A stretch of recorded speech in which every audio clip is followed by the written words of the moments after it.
Hey YouTube, what's up? It's Dagannoth Rex, and I'm actually making a 1 to 99 magic guide, but this one is strictly with combat.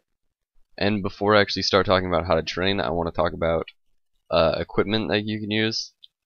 As always, I highly suggest using the highest level equipment that you can, and try to get the highest magic bonus and magic damage bonus while you're using them.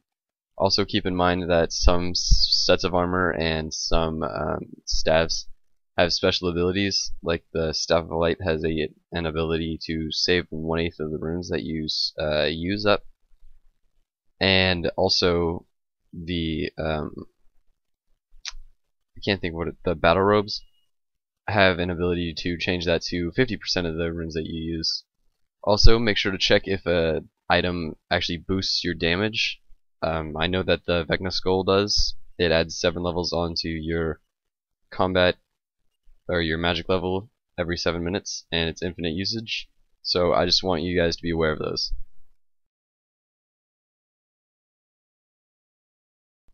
Okay, but now into the actual training. From levels 1 to 13, I actually recommend training on cows.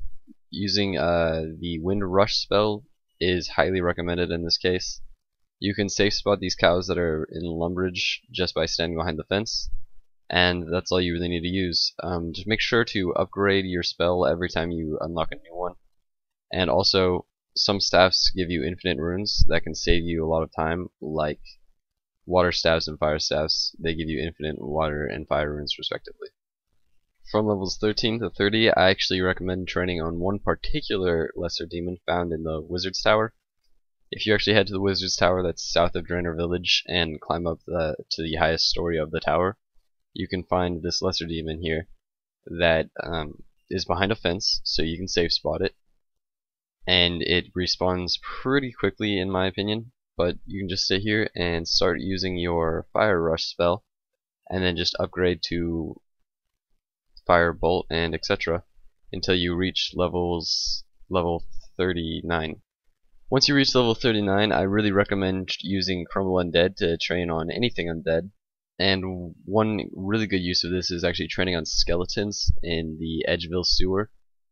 And you can actually safe spot over here. The first skeleton that I showed you, I didn't actually use the safe spot for.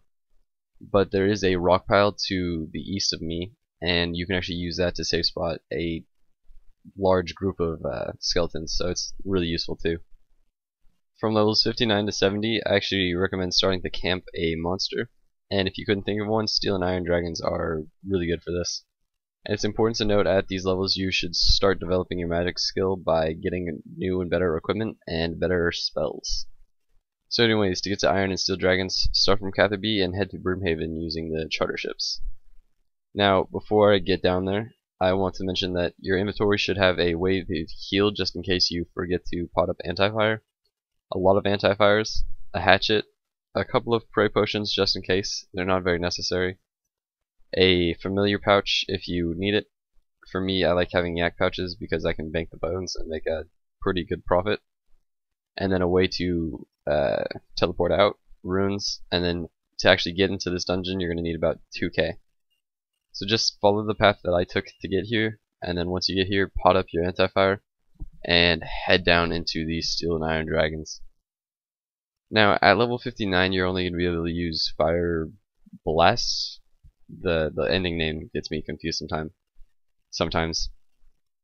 But with Fire Blast, this is about how fast you're going to be able to kill it using the best gear that you possibly can, or the best gear that I possibly can. So in this case, it took me a little bit of time, and you don't actually have to focus for this. You can just pot anti-fire, put auto retaliate on, and then you can just AFK for 5 minutes, and it's actually a really decent way to train. And you can continue this actually to 99, but it's good to start off at levels 59 and then go to 70 just in case you want to switch. Okay, so now we're actually going to get into the methods to 99. So the 4 methods that I'm going to talk about are multi-combat training, slaying, camping with spells, and training on bosses. So, multi-combat training, the requirements for this is at least 70 magic to do it efficiently, and the completion of Desert Treasure, because the Ancient Magics is the only magic spellbook that offers a multi-target spell. So anyways, one of the best places to actually train by this is at a place called Rock Lobs in Waterbirth.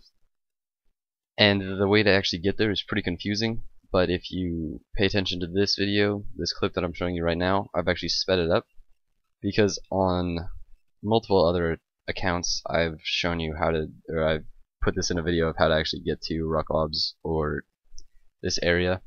So just, if you have any questions you can ask me, but this is pretty much the route that you go to actually get to Rock Lobsters.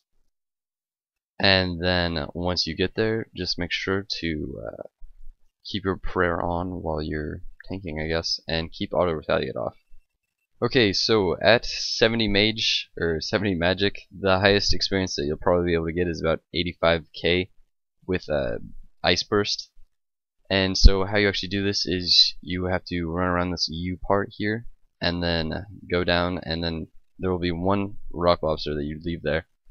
But that's okay because multi-combat spells only target 9 opponents. And then you just have to run back up and then lure them to this one spot.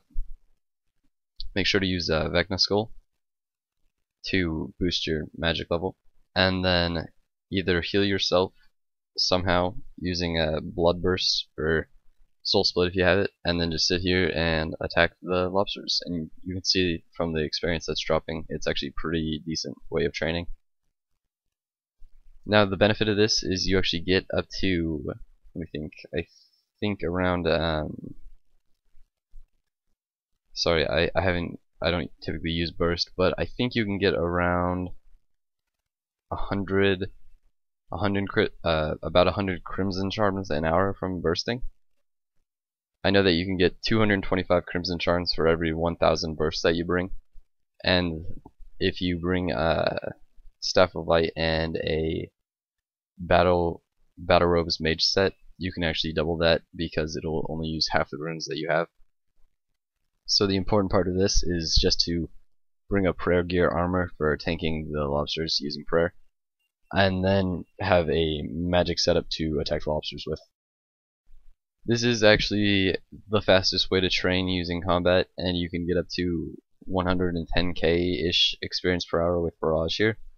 And Barrage is actually obtained at level 94, but I'm just showing you this clip to show you how much faster it is to barrage rock lobsters than it is to burst them.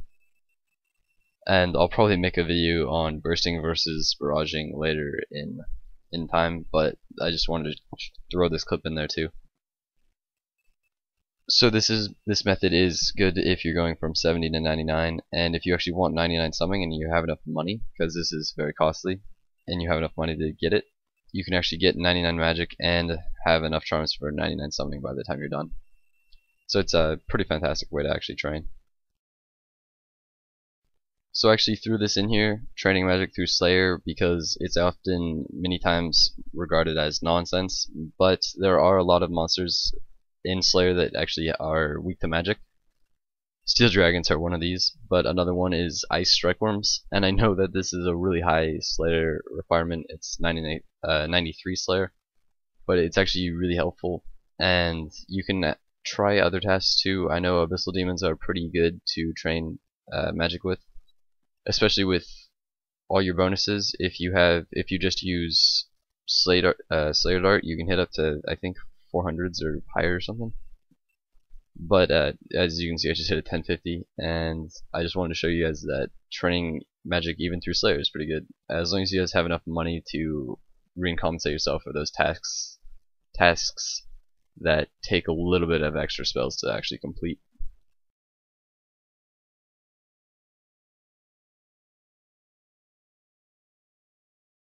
So training magic by camping a monster with a decently good spell, maybe your strongest spell, is actually a really good way to actually get 99 magic. It's good to find a monster that's decently weak to magic and a spell that's actually very good.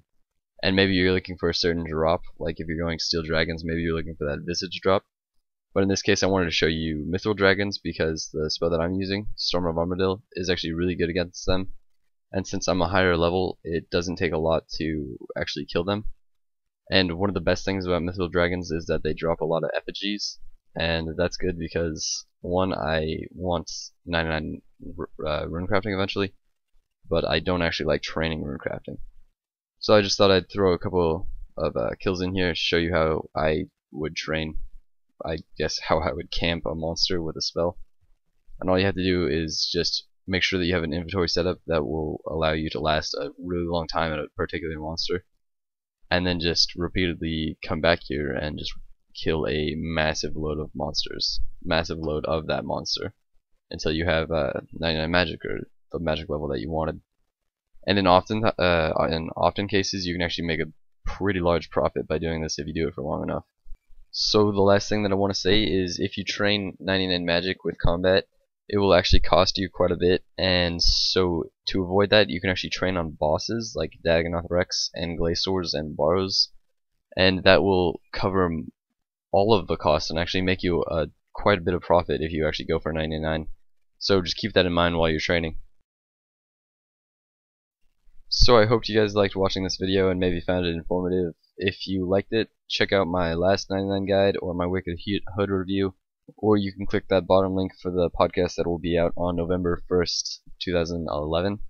And then if you guys want to stay tuned in for the next 99 Magic series, or next 99 Magic guide, the one with skills, just click that button in the upper right hand corner of the screen.